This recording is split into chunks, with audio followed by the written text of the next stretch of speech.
বিয়ের পর মেয়ের মা যদি মেয়ের সংসারে মাথা ঘামায়, সেই সংসার টেকে না।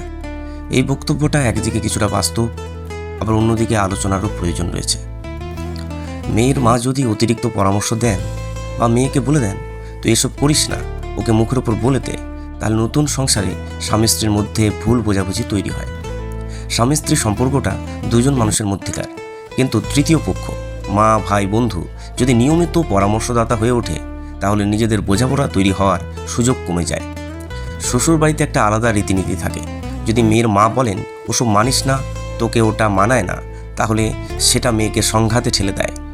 অনেক সময় মায়ের মনে হয় আমার মেয়ে কষ্টে আছে, যদিও সে কষ্টে থাকে না, বরং নতুন একটা দায়িত্ব পেয়েছে। কিন্তু সেই ভয় থেকে মায়ের হস্তক্ষেপ শুরু হয়, যা মেয়ের মানসিক ভারসাম্য নষ্ট করে। তবে এটাও মানতে হবে যে অনেক সময় মা কেবল মেয়ের পাশে থাকতে চান, ভুল বোঝাবুঝি তৈরি হয় অন্যদের দ্বারা। কিছু শ্বশুরবাড়ি হয়তো মেয়েকে সম্মান দেয় না, তখন মা বাধ্য হন হস্তক্ষেপ করতে।